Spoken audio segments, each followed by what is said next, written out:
Mbote bienvenue na émission na bino. Tozongi su mokolo ya lelo na grand plateau na bino bolingaka mingi. Pour na mokolo ya lelo nazanga mokote na plateau. Naza accompagné na prophète na biso, prophète Béni Lemba. Bonjour prophète. Ah bonjour. Prophète, bonne santé. Ça passe sur la canette de mon ami. Kota la oka beto moni déjà ça va hein. Ça passe sur la canette. Malam. Tout est grâce kande baloba toujours. Lelo pour la moko lelo tokolobela tellement comme moko ba chrétien ba itizaka mingi. Prophète Béni, oyeli biso thème ni moko lelo. Lelo ezala thème moko moni manzambe sur na ya kabula na kota bana nzambe. C'est intitulé Jésus l'Éternel. Et lobi ya nzambe. Amen. Et lobby ya wenzambe. Yango nde pena to ti likola mesa. Toko développer mukola lelo. Yango nde tije na biso yango. Toko développer pe to conclure kaka lelo. Prophète, ngai penza na yebi yango te fo na sope bato bana nda pe ba yebi yango te ainsi dit l'Éternel. Et lo barani. En fait, ainsi dit l'Éternel, c'est quelque chose de très important. Yamonde et ça la force chrétienne. Vous savez, un jour, mon père spirituel, le prophète Christian Lema, a dit ça pour évoluer dans le monde spirituel, il faut nous garder. De ainsi dit l'Éternel, et ça pensée, il y a un zambé dans la vie à moutou, la vie à peuple, et dans la nation. Donc, vie de moutou, ainsi dit l'Éternel, au Bible, un peuple qui marche sans révélation, c'est un peuple sans frère. Vous savez, tant que tu tambola et en affronté, conséquences nous allons on a risque tout à on a risque au salaire voilà pourquoi bah de belle na baba ma vie à l'élo bazo tambola makambo zo marché il y a plein de choses pourquoi parce que bah négliger et l'eau de bien ainsi l'Éternel pourquoi parce que c'est quelque chose de très important car nous sommes créés par son pouvoir par son image et donc obéir à la volonté parce que l'homme ma question c'est la volonté de Dieu alors que ainsi de l'Éternel et sa volonté ya nzambe na kati ya vie ya mutu pe na kati ya peuple to na kati ya mboka de c'est peu ça on a expliqué ainsi l'Éternel. En fait, ainsi dit l'Éternel, ben moi, Nzambe utilisera pour aloba. Bible Dieu parle tantôt du manière pour tantôt du montre. Nzamba ko ba na tela mutu. Lokola on a qui tombe na kese ba ina kata kati na kati Jésus. Dieu a utilisé Moïse. C'est à travers Moïse que ba yuka qui personne Nzambe. Na tela Moïse de ba yuka qui mbela Nzambe. Et Nzamba ko ba mine événement. Vous savez na bamboka sel mara mingi. Omona na katikati ya butu souvent ça mina bamboka. Na katikati ya butu mboazo lela. Et bateau dans la sensibilité spirituelle, bateau dans la connaissance sur le monde spirituel, va comprendre que ça c'est un langage divin. Pourquoi? Parce que Bible a un langage dans la nation. Dans Zamba, même dans la nyama, même dans la moto, même dans la musique, même dans l'écriture, où l'équipe placement au monde où on va commis intéressé, c'est la pensée de Dieu. Et voilà pourquoi na profiter de l'eau pour comprendre la pensée de Dieu, il faut être sensible. Quand tu n'es pas sensible, Nzamba ko le comprendre le pilote. Et il faut monter dans la cœur sensible pour comprendre la volonté de Dieu ou la pensée de Dieu. Et c'est un peu ça qu'on a encore par là. Madame donc Nzamba le bana ba moyen nyos. Ni na otambo na ntia be na boni mbua mombo mo pe Nzamba le ba kana ndega mbua oloba. De wotu ba ndela mbua de mbua par rapport il y a événement tout par rapport il y a action bas sur ça. Mais pour comprendre la pensée de Dieu ou pour comprendre la volonté de Dieu, il faut dans la cœur sensible au nom de Dieu. La deuxième des choses dont tu le la paix na plateau tu les casser la grâce on le qui. Et parce que par ça Nzamba za pe ngona kati ya bien. Et il y a mis par les faux appels de discernement pour savoir quelle est la pensée de Dieu. La katia nation, la katia vie à nous. Parce que nation est autant na sans pensée Nzambe, nation vous a détruit. Parce que c'est Dieu qui est le maître de toutes les choses. Nous devons mettre à nous ces Nzambe. Comment est-ce que Nzamba va mettre à nous sur la sami beko Nzambe? La chose qui a fait la réussite, il y a peuple à Israël, et c'est parce qu'on a pensé à Nzambe. Et ce qui est très important, mais il est très important, c'est se soumettre dans l'ordre Nzambe.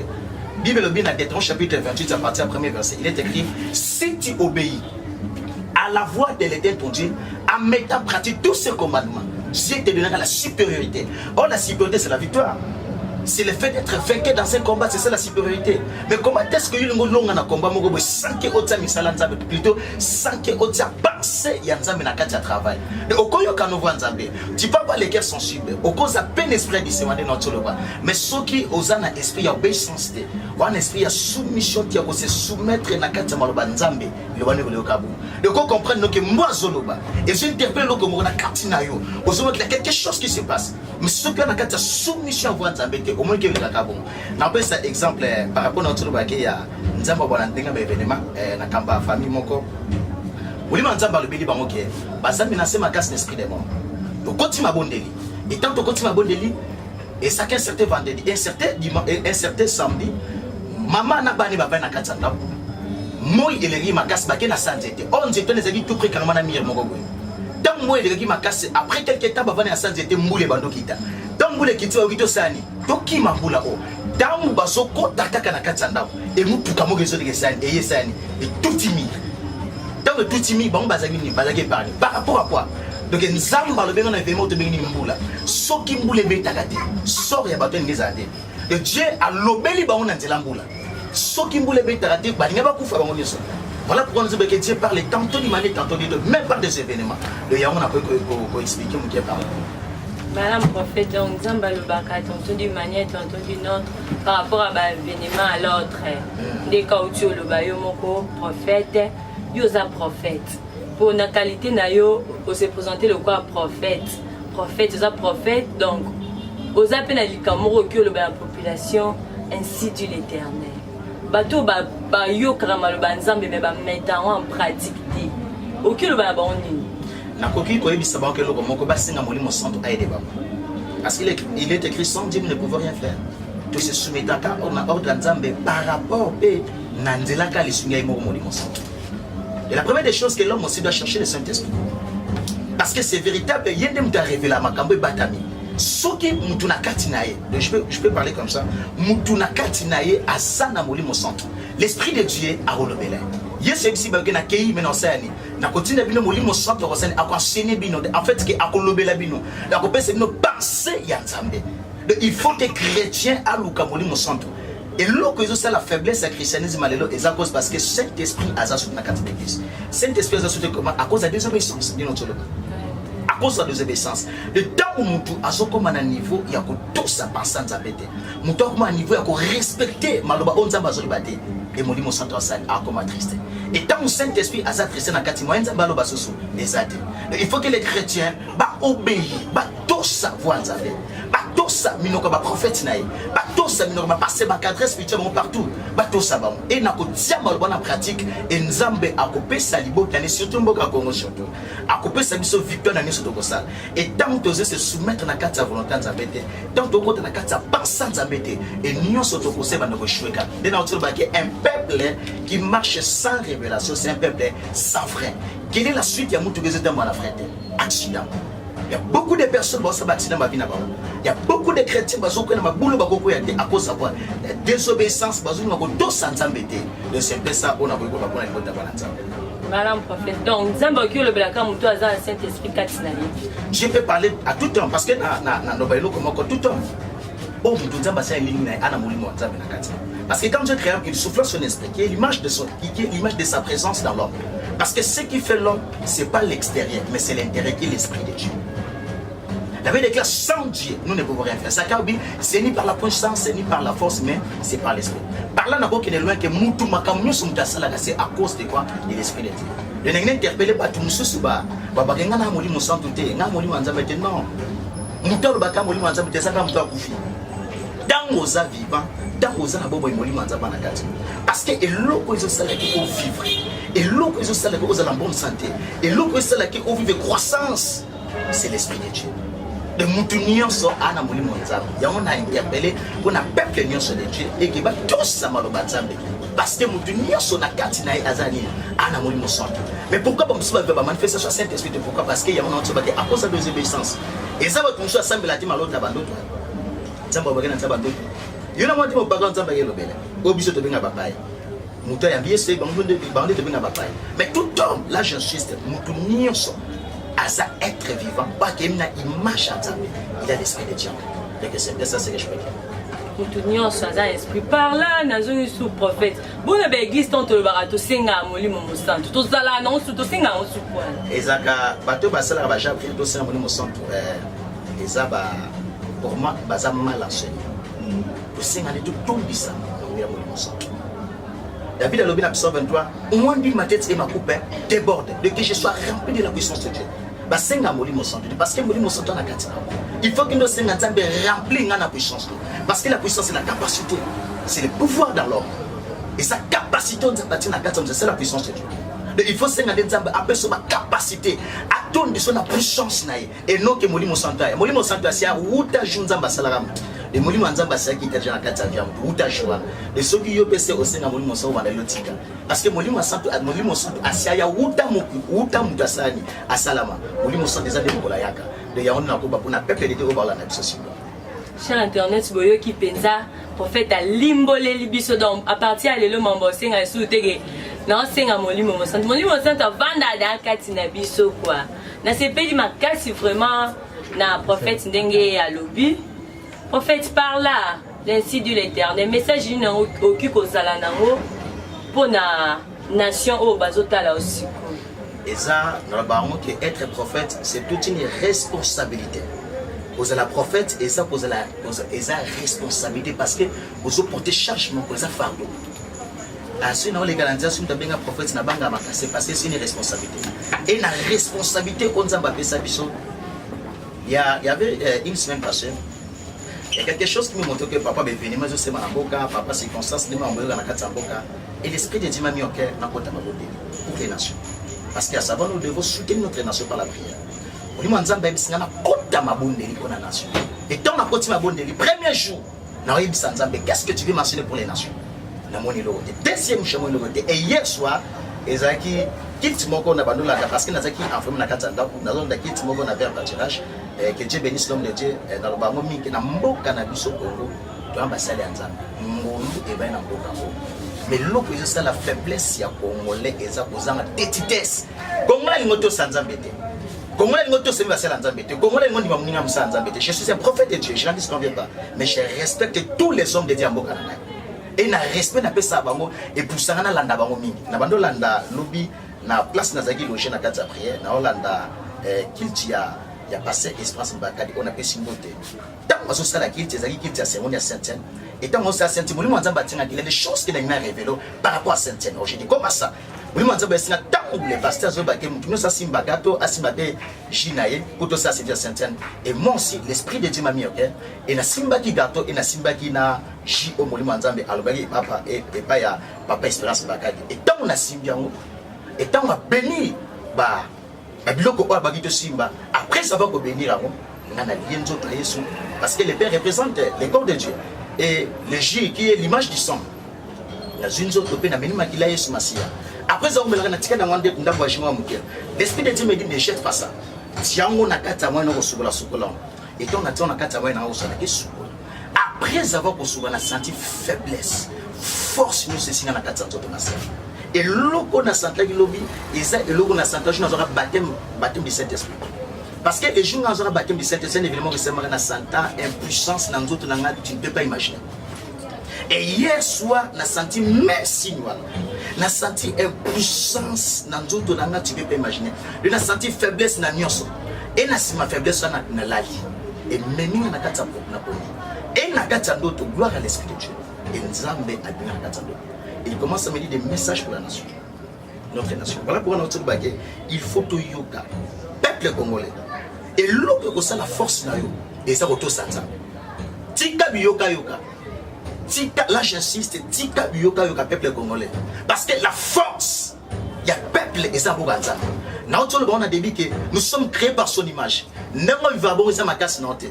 Autant la lango noté autant de plus dans nzambe. Et Zambe a l'autre ça un message pour naboka. Nzamba fumoninga miso atalisinga makila izo so parakata mboka. J'ai vu le sang dans notre nation. Namoni makila et na kata makena somona baoba na balinya ngo drapeau mboka et baba ne kweshi na kata songe s'il vous plaît après la sainteté de l'homme de Dieu ngala daki ngo en direct batebe ba nekijabilo msoto ko nekijete na tsoba no que la faiblesse en congolais na peut se conseiller mto na peuple zolandanga kozalaka n'espère orgueil de libosongo. Quand je te parle de quelque chose bien aimé là je vous en supplie vraiment c'est une zambe albanelo moko tiens en pratique et soukinga parce qu'il a poté abonné premier jour Nzambe interprète na kota abonné premier jour na moni lote deuxième jour mais troisième jour à cause de sensibilité à cause de côté na zagi na moni Nzambe singana landa kitu et j'étais en direct na landa kitu en direct et moni Nzambe singana so gâteau na ben na pitonage na mela et monsieur funa na kata d'autre na zona makile les autres na et na mona nzete mo ba ba bazinga on trapa ko moni Nzambe singana omoni nzete amba bozo mona c'est le chef de l'État. Molimo Nzambe a que nous devons beaucoup prier pour notre président de la République. naza muto nzambe apesi ba capacité naza porte-parole na église mais naza de porte-parole na nzambe. Vous savez tout pouvoir vient mutu moko te akoma ko dina volonté mutu nyonso na samwe akoma ko na volonté nzambe. Bokondi ya papa Félix Tshisekedi pour moi est un prophète de Dieu et outil pas nzambe. Avant jour même il y a investissement na oh il y a musala o isalemaka ya benga passation du pouvoir. Il y a des choses que Dieu m'avait dit na kati ya ndoto les jours na l'autre rappel d'autre et le thème m'avait dit que c'est lui que j'ai choisi. Et à cause de lui comme ce sont les causes tellement que Satan a ligné mon côté et diable a se mobilisé pour qu'à ça arrêter mission Onzamba Pessi et pas ya notre président. Pour moi je l'appelle un missionnaire et sa mission Onzamba Pessi a sauvé Congo. Ngana Moïse à Congo. Je suis un serviteur de Dieu. Naza animateur en fait. Naza peut porter porte dans notre Naza chez ses porte-parole. De Makambo Nazo ce sont des choses que Dieu me parle chaud et Naza congolais, Naza ne grand Congo, Naza Makila Congo et je suis obligé de soutenir mon pays. Et en soutenant mon pays, les années ont demandé ma Ramzamba Sane à Kalsan. Nzambe Ngai à Abissana. Notre président c'est Moïse pour notre nation. Dieu l'a choisi pour sauver cette nation. Mais tellement que Satan, le diable, a ligné avancement à mon côté. A ligné avancement à mon côté. Voilà pourquoi a mobilisé Bakinaï pour que Bassal, Bako c'est notre président. Mais je vous assure, nous tenons sur le Mekoluga, nous sommes nous tenons sur le Mekoluga. Tant que nous avons message, surtout que nous avons tout et nous avons tout dit ça, nous avons le plan.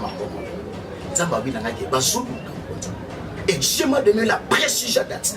Nous date les 15 mai, les 16 mai, les 17 mai. Mon nom mon 3 dates. Et ça va date au diable à cibler pour que ça attaque ça maintenant.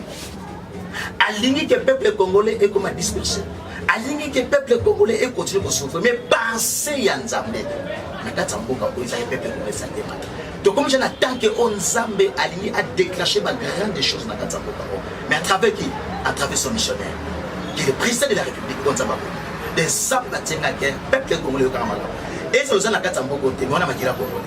Si réellement Olinga Mboka, là j'insiste Olinga Mboka, prions pour cette nation. Est-ce que nous avons directement? Il y a des choses que tu m'as parlé. Pendant 3 jours, au Satan a ciblé. Et bisous tous les Congolais, sans exception. À ceux qui paient religion, on a Gimbangis, on a Misima, on y est plus qu'aux Congolais. Parce que tous les Misima sont Congolais. À tous ceux qui ont des Gimbangis Congolais, à tous ceux qui ont la religion Congolais.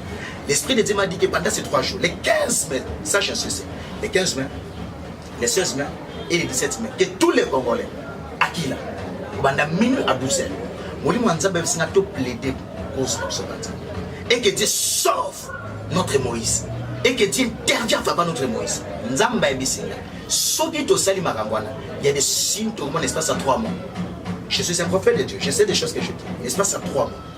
Nous tenons sur la nana fondamental quand date on a ce pesa. Soki to to sanza. Molimo Nzambe singa tous les Congolais sans exception. Oh ngana zao 10 mai. Oh ngana mtéglise de noir, moza Congolais. Tous les églises noires, mais nakati na yo ozoko apporter makila ba Congolais, mais ozana sous couverture Nzambe. Et c'est Dieu qui parle maintenant. Nzamba lobinanga pendant 3 jours et que tous les Congolais tokila pour la nation na biso. Yami balé tokila pour na mkonza Nzambe. Deuxième message que Nzamba tel senga et ça Nzamba tel senga que na saison sèche tous côté, ça professionnel peut ça il y a saison sèche. Le diable va beaucoup travailler. Il y a beaucoup de ça jeunesse.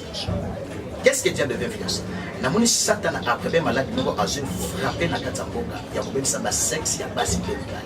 Namoni ba fille et bébé ba garçon ba sexe non pour là. Mais ce sont des événements où nous sommes na katastrophie sèche. Mais moi manza ba singa prier on dit ça 3 jours comme ça na route. Et si quand nous sommes au aucune église partout quand na katanda kuno kila ko banda minute 12 ko liate e bo mana route ko liate kila ko banda minute 12 to bonde ya liboso pona mboka mi balé pona yo moko. Et surtout que nous sommes des jeunes. Yo koza papa mozana bana na mbazana ba jeune. Yeba ke moi nous ba frapper malade moko. Sexe n'est pas là. Conséquence ça mon ozali. Tant moi nous après à côté la mariage. Est-ce que moi na mariage ozali? Le diable veut allier détruire jeunesse na biso. Et voilà pour moi Nzambe singa pendant ces 3 jours to bonde. Pour na ko arrêter par influence sur nyonso. Ko yebisa babiloko nyonso Satan asali abomisi un mpona mokonzi biso ya mboka lui qui est le Moïse comme je dis et deux pour la jeunesse na biso parce que cela est arrivé que Dieu veut honorer ce pays. Je suis un prophète de Dieu. Dans le pays Nzambe alia honorer mboka na biso Congo. To traverser mon un peu difficile. Makamyo c'était au molimo Nzambe atelsinga parce que on a ça na télévision on a ko ba onyoso.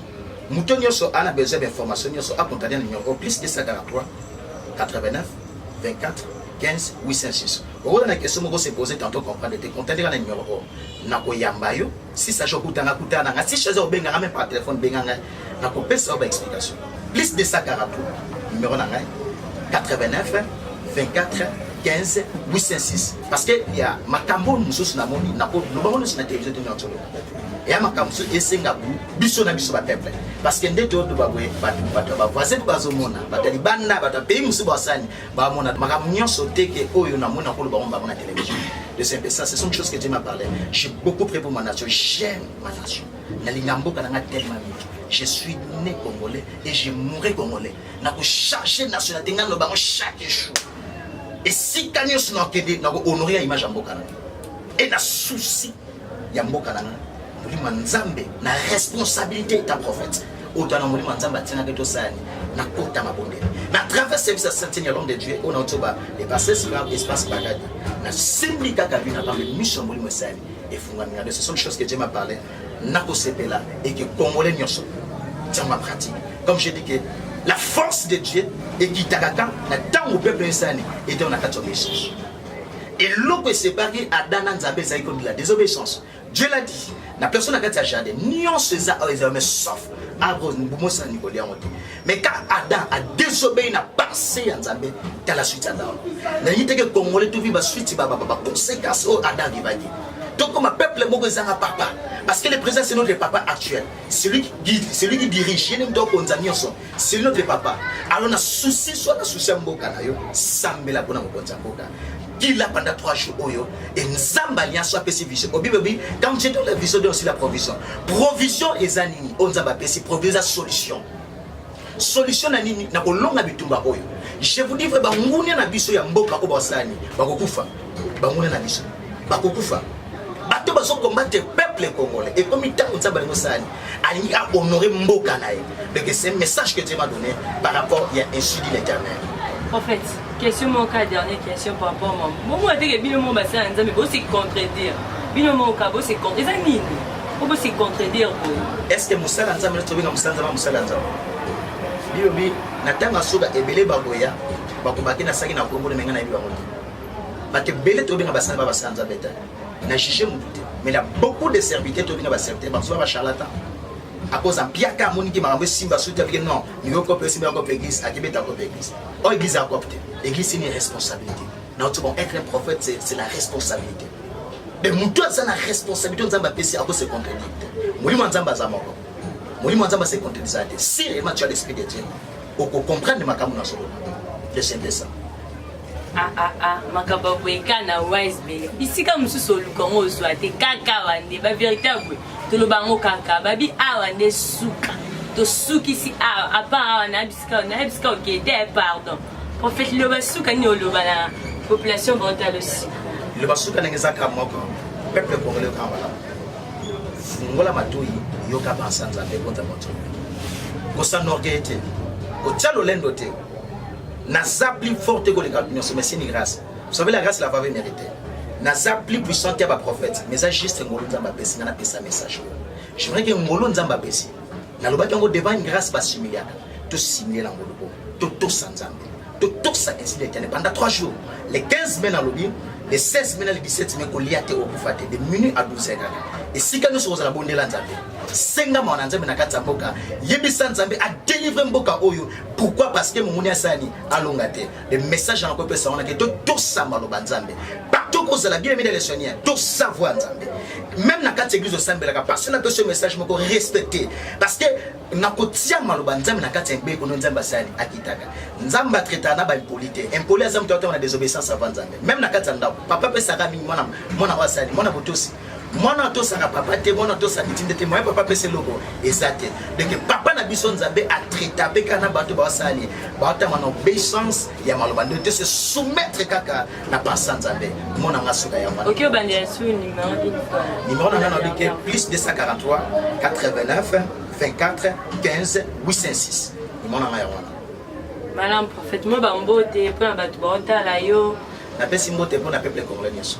Tu ne sais pas ngai ou abenga maza congolais j'ai mon pays na nzoto na pesi mbote pour na peuple congolais so et na pesi mbote na famille lema et que nzamba pambola bango na ba soutien prière na bango na nyoso be fort bazo sala et na pesi mbote na pasteur nyoso ko ba papa na biso nyoso nzamba pambola bino makasi musa bozo sala yango ndio sala biso lelo bana to bimande to bimbo et que nzamba pambola peuple congolais et na lingi bino mingi na lingi bino makasi ma yango zo tinda biso to kota kata bone a cause amoto za no avec peuple na biso et que nzamba pambola biso nyoso.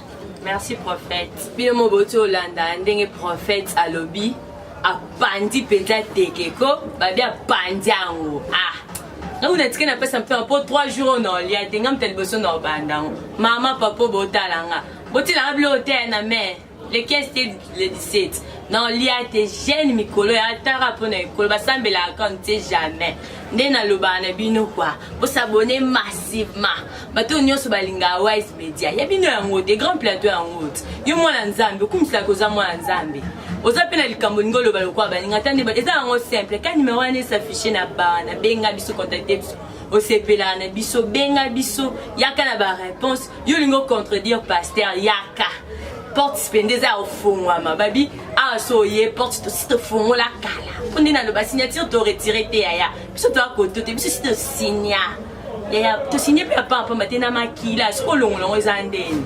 danger eza fort na bo senti na pesi mbote na bao baza sima caméra non c'est ingrate na pesi bino mbote te na pesi na DGA nanga Fiston Mosena na pesi Emma a sek na ngai Glory na pesi mbote sek na ngai yo yebiti moi na suka na oza moi choueket ya libanga na pesi DG na ngai dans lui là na pesi directeur technique na ngai gradi lui là bino nyonso na lela bino ya trop mais ça simple si bolelanga pe na ndinga sonde bokumisa mikolo simple vous s'abonner massivement na Wise Media yaya kuna nde suka masolo tokutani mbala ya sima bye yo